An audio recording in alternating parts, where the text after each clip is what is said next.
lot of people, I've had some funny habits around doing. For a lot of my life, things were measured in terms of accomplishment.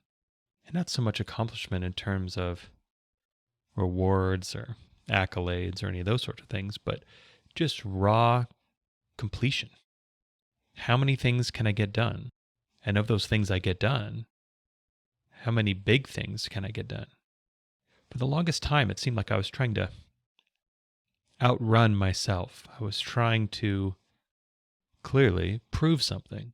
I was trying to clearly get something done above and beyond the achievements and the progress themselves. But really, in hindsight, it's pretty clear what I was trying to do was drown out my own life. For the longest time, I used to have this constant but sort of latent anxiety. It was diffuse and unfocused. It didn't really seem to respond to circumstance all that much.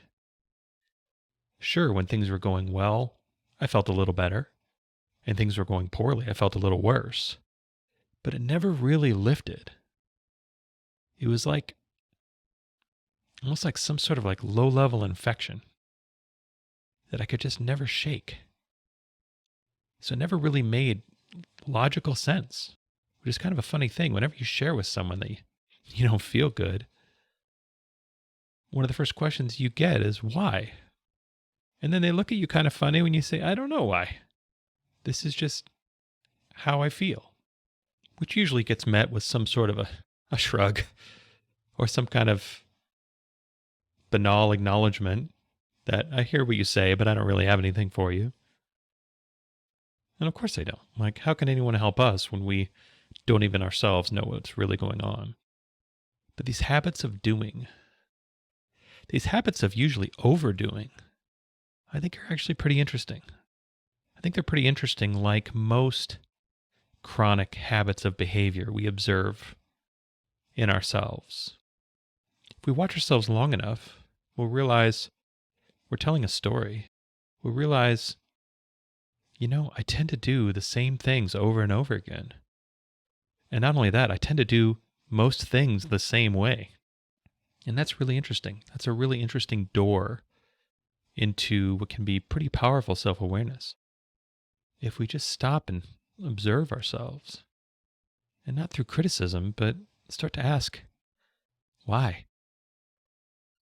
Why do I do this? There must be a reason. It's clearly a pattern.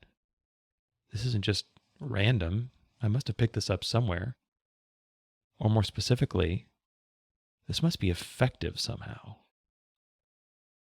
This habit is getting something done, but I'm not really sure what. Or at the very least, I'm not really sure I want to have done what's being done. But this doing, this constant jumping from thing to thing to thing, this constant seeking of completion, of accomplishment, is really interesting. Looked at through the lens of distraction. Distraction from what? In my case, discomfort. Now we're getting somewhere. Discomfort with what? Discomfort with whom? Very interesting. Because at its core, it was discomfort with myself. By focusing on all these external activities, all this external busyness, it made it so easy to ignore the low-level storm systems that were constantly raging within me. It made it so easy to ignore what was actually my own guidance, my own feedback loop of something deep inside of my being saying, there's an imbalance here. There's something that needs attention. And the funny thing is, this is really one of those circumstances where we can see how the root of ignorance is ignore. I got really good at ignoring myself, really good at ignoring my feelings, really good at ignoring all sorts of things. Instead, getting laser focused on my agenda, on my expectations, on my ideas about good and bad, right and wrong, and ideas about the life I was building. But that's the funny thing.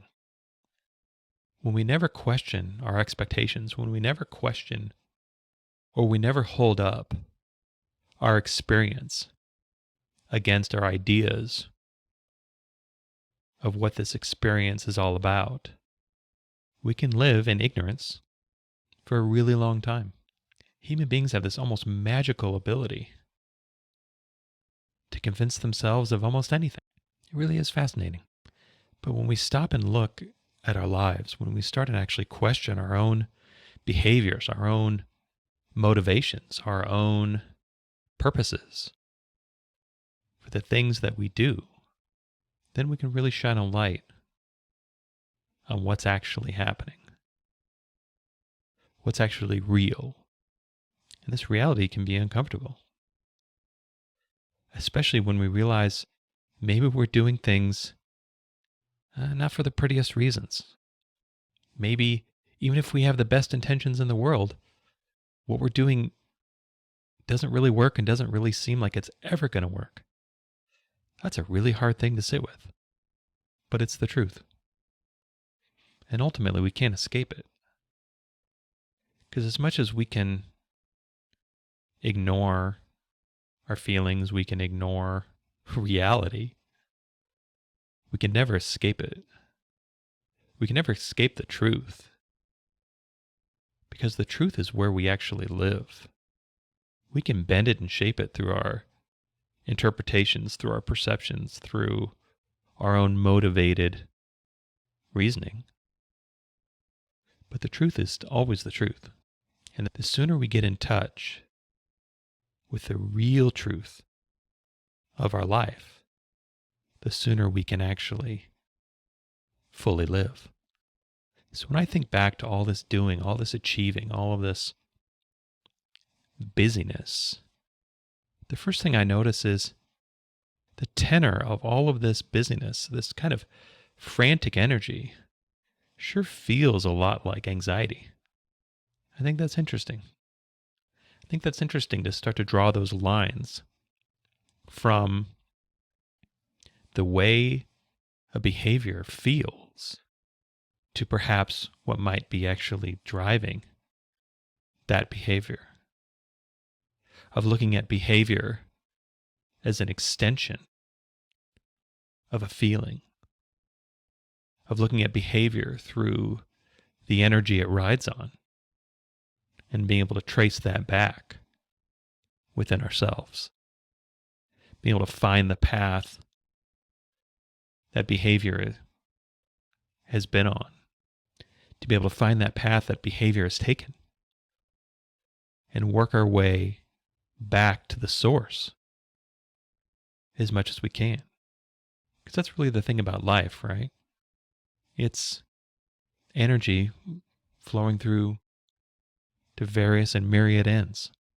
And if we don't actually want the ends we're seeing, then often it's really useful to trace that energy back, to really bear witness, really pay attention to what we're doing, how it feels, and what we're getting.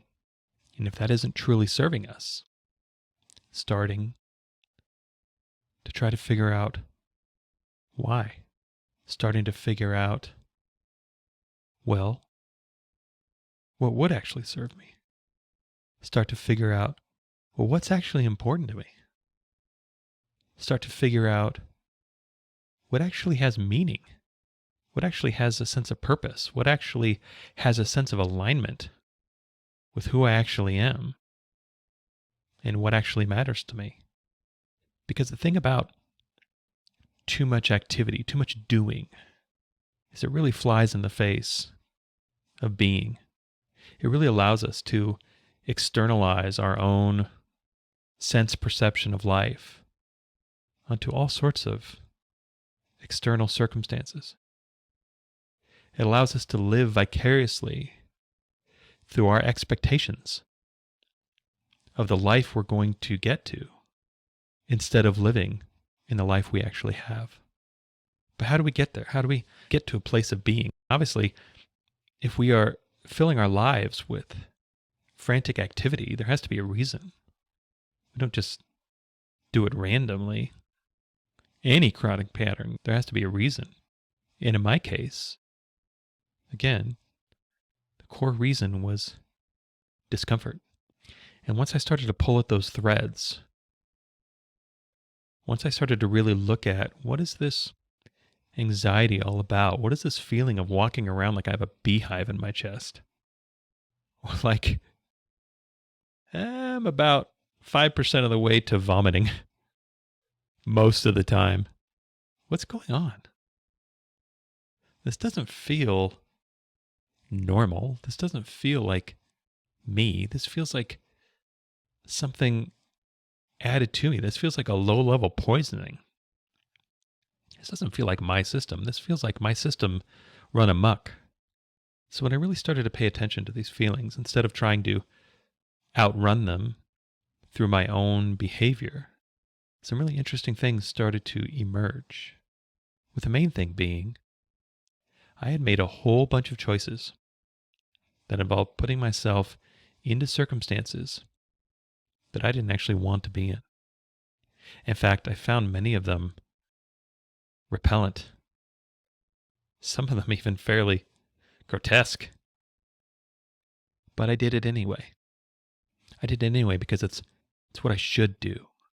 I sat in that cubicle in that terrible office building with that horrible boss in a job that was so mind-numbingly boring. I wanted to stab myself in the ear with a pencil just to have something interesting to talk about that night. But I didn't do any of those things. I just sat there and I took it every day. And then when I realized what I was doing, what I had done, I realized, oh, this is a pattern. I've gotten really good at this.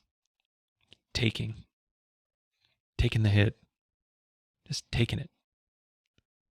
In any situation, I was the good boy. I didn't make a fuss. I didn't talk back. I didn't really advocate for myself in any particular way, which made me really easy to get along with. I did everything I could to change the shape of myself to fit my environment, instead of actually asking myself, does any part of me actually belong here? Does any part of me actually want to be doing any of this? Because, like anything else, our lives really do need to make sense to us.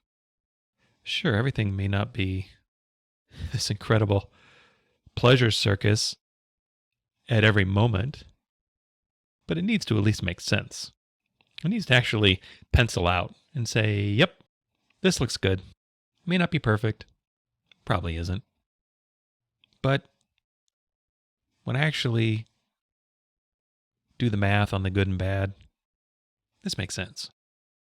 I've actually had that experience far less of my life, while far more of my life, I've been somewhere between nearly crushing discomfort or looking around feeling like I'm crazy.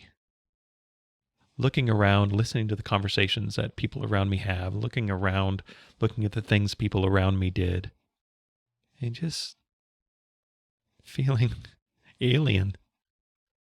Like, I don't want to do any of that. And none of these conversations seem very interesting to me.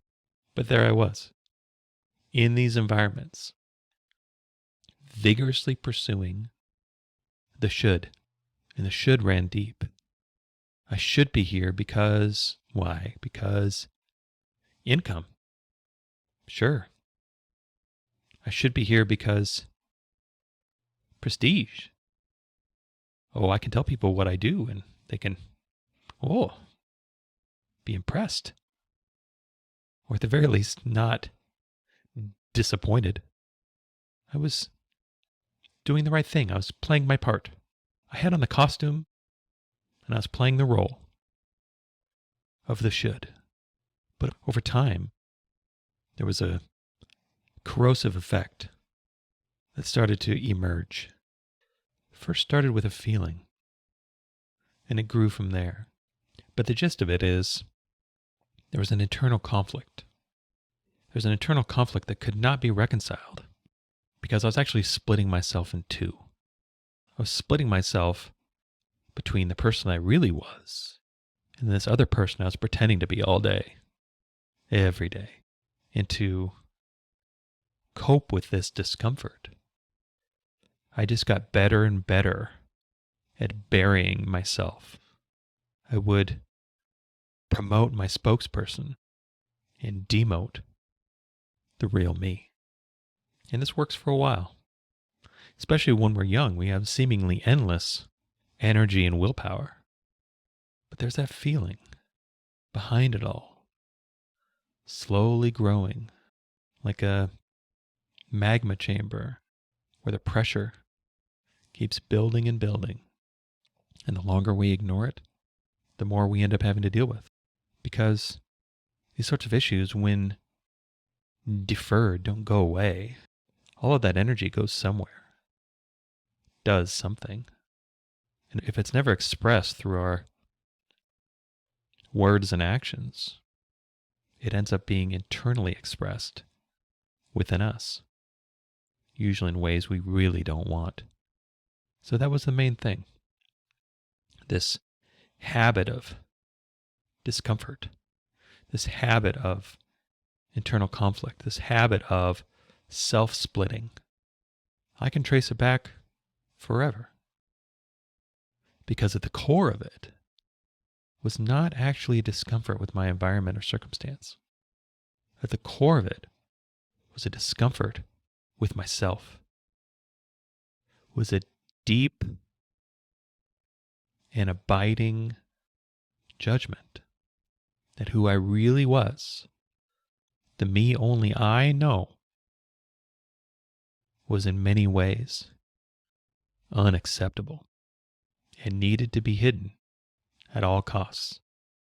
I'm not sure where I picked this up. I'm not sure where I picked up the idea that being myself was actually dangerous. I can think of 1,000 possible ways, but I'm not really sure any of that is really all that helpful. I'm not really sure running these feelings back to their implantation does much more than just dredging them back up again. Maybe that's just me, but I'd rather move through it than dig everything up again, because I'm not fully convinced that I actually have to know what put it there. It seems to me that it's enough to know that it's there, to work through it, to work with it. Because if I'm trying to disprove the original establishment of these ideas, then that just kind of feels like arguing with my own life, trying to win. But maybe that's just me. So realizing that I'm walking around with this deep discomfort about who and what I really am on the inside was a hard thing to face. It's a hard thing to know that there's parts of you, if not most of you, that must be hidden from view, that is not acceptable to public exhibition. It has to remain a secret. That's a really toxic and corrosive idea, that we ourselves are somehow unacceptable. But we can process this a bunch of different ways. We can think and think and think and think, and we can try to disprove to ourselves all of these ideas. We can repeat mantras. We can read self-help books. We can do all sorts of things, and all of those things are perfectly fine and good. But at the end of the day, the funny thing is, these are our beliefs, and we can choose to believe whatever we want. Our beliefs are malleable. We don't walk around with this fixed set of beliefs that we're stuck with. till the end of our lives. These beliefs exist in our minds, and we can change our minds. Doesn't necessarily mean it's easy, but it absolutely doesn't mean it's impossible. And the first step to changing anything is obviously awareness. Obviously, we can't solve problems we're not aware of. And so as difficult as these awarenesses are, as hard as it is to really look them in the face and take the blowback of, or the recoil of the uncomfortable recognition, but it's really the first step in doing something about it. And it's by far the most important step in doing something about it. So when I found that my chronic overachieving, overdoing was really rooted in a discomfort with myself, I don't know any other way to say it. It took a really long time to do something about it. And in hindsight, it seems like such a linear journey of, oh, well, I realized these things. I tried a lot of things to solve this problem, and eventually something worked. Step 1, step 2, step 3, and so on. I don't think it actually worked like that. It was really more of a spiral sort of process of once I identified this, I think it actually took me quite a while to actually want to do something about it because it was so painful. And I don't know, I find things with a profound emotional charge like that, I don't immediately want to just storm into action. I kind of want to just sit with that for a minute. I feel like I've had the wind knocked out of me. I'm not anxious to try to go run a sprinting race. But the process that did unfold over quite a long time did mostly involve getting to know myself. It sounds funny to say. That actually has to be a project. That has to be something one endeavors to go and do. But since I'd spent so much time ignoring, there was a lot of ignorance that I had to make up for. There are a lot of things I had to learn about myself. Some things I'd forgotten, some things I'd never known, and some things I just had decided either to not think about or were wrong. And making all of these discoveries and working through them one at a time, it did end up being a long process. But it was a process that really built on itself. And it really started to gain steam anyway, when I started to really ask myself, on the deepest level I can access, who am I really? And I had to work down through all the superficial layers, through the layers of physical form, through the layers of personality, through the layers of the human animal, through the layers of values and motivations. But as I worked my way down, I really discovered a lot of alignment. That it was pretty amazing that a lot of the things I did, a lot of things I thought, really were aligned with much deeper parts of myself. And so it became this interesting treasure hunt to go deeper and deeper, because I discovered more and more of the whys, why I actually did things, why I didn't do other things, why I was here and not there, why this was done and that was undone. It seemed to all be flowing from a common source. And so I kept going deeper and deeper, looking for the headwaters, looking for who and what I really was on the inside, getting all the way down, ultimately, to two things: energy and consciousness. It's my belief It's my understanding. This is at the base level of everything. It's not just me. In fact, through one pretty persuasive way of looking at it, there is no just me. Everything is energy and consciousness, and these ideas of separateness are merely tricks of the sense organs, are merely logical mental models that we've built to make our senses and our experiences in life make sense without getting into an overly heady diatribe about non-duality. The important thing is, as I went deeper and deeper, as I really looked at who and what I really am, a lot of these judgments, a lot of these ideas of unacceptableness and faults and flaws and deficits and incorrectness really started to fall away. Because at the very least, those were all just ideas. Those were all just thoughts I had. And I'd had them long enough that they got installed as beliefs. And when I really started to explore to the core of myself, then things really started to change. I really started to be able to feel myself a lot more. Because ultimately, to get underneath the mind, it seems to me that feeling is really all we have. And that after feeling around for a while, I made the fairly simple realization of, boy, this is the main thing I've ignored. I've been so wrapped up, so caught up in thinking and overthinking for so long that I've drowned out my feeling.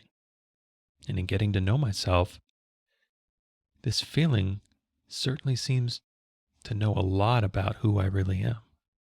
It seems to be a pretty effective guide in finding my way to myself. At the very least, it seems to be about the most reliable way I've ever found of identifying truth. Truth has a feeling. It has a resonance, almost like it has a frequency to it that we just recognize. When we hear the truth, we know it. And I think, or at least I like to think, that we know it because we feel it. And getting down into these more subterranean levels of myself, feeling these judgments and criticisms and all the ways I've ostracized myself throughout my entire life, feeling these things begin to melt away, begin to lose their power, begin to lose their influence, begin to lose their authority, then I really found something very interesting happened. I found that anxiety, that nervous, frantic energy start to be displaced with something different, something very different, with much more of a sense of calm, a sense of peace, a sense of things I had heard people talk about for a long time, and I had no idea what they were talking about. I was uncomfortable all the time. Everywhere I went, everything I did, I was uncomfortable. Until I wasn't. I was uncomfortable until I wasn't uncomfortable with myself. I was uncomfortable until I really, really knew myself.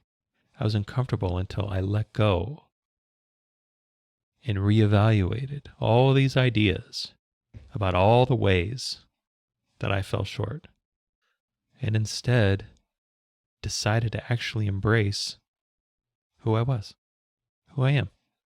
Instead of trying to be all the things in all the ways that other people wanted me to, I started to actually be myself and trust that that was enough and that that was good. I started to actually bring my full self into situations. And instead of being entirely motivated out of discomfort, instead of trying to disprove these ideas about myself, I started with the basic premise that I'm okay. I'm good. I'm not better than anyone else. I'm not worse than anyone else. I'm not an ant among giants, and I'm not a giant among ants. I can let the comparison go. I am what I am, not in relation to others. I am what I am because I am what I am. I am that I am. And that's good enough. So when I think about this focus on action and doing and busyness, the main thing I think about now is how utterly imbalanced I was, how utterly misinformed I was by not only how life actually works, but who I am. And that's the thing with everything. Or at least the realization that I've had is that my life tends to work the best when what I seek revolves around truth and balance. I find that not only keeps me grounded, but seems to make the journey a whole lot more pleasant when those are the things that I'm actually seeking. And so after quite a long time of displacing this anxiety with this peace, I still find myself leaning on old habits. Because that's the thing, right? If something has worked for us, even if we've set it down, even if we've abandoned it, it has a funny way of coming back around again. It's still a tool in the bag. It may not have been used for a while, but still often comes up when we're looking to get something done. But the thing is, any sort of action that I pursue that doesn't ultimately come from these feelings of calm and peace and comfort, joy and curiosity and interest, out of passion, out of delight, if it doesn't originate from that sort of place, it's probably not going to be something I'm going to want to be doing anyway. And more importantly, it's probably something I'm doing to counteract something else. Something I'm doing to try to undo some other thing. Because that's one of the big things that our frantic mind uses to get a lot of its authority, is convince us that if we don't do things out of this heightened, ultra-charged state, we'll never do anything. We'll never get anything done. We'll never get what we want. We'll never be who we want.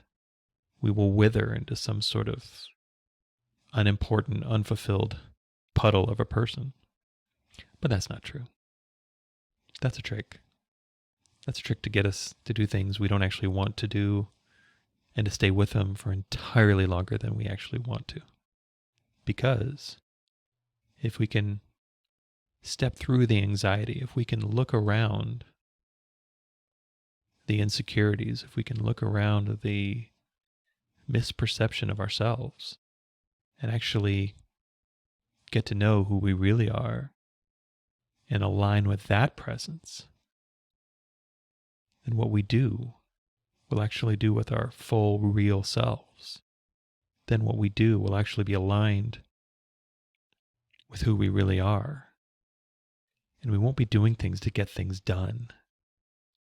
We'll be doing things to do the things we're doing. We'll be doing things because we're living a life of intention. We're living our life on purpose. We're living a life of purpose. And that will ultimately lead us to where we want to go. That will ultimately allow us to do the things we actually want to do and progress through our own lives in the way we actually want. I hope you enjoyed this episode. All episodes are given freely. If you feel inspired to give, please visit theunionpath.com/donate. If you have a question, you can contact me at theunionpath at gmail.com. Take care and all the best.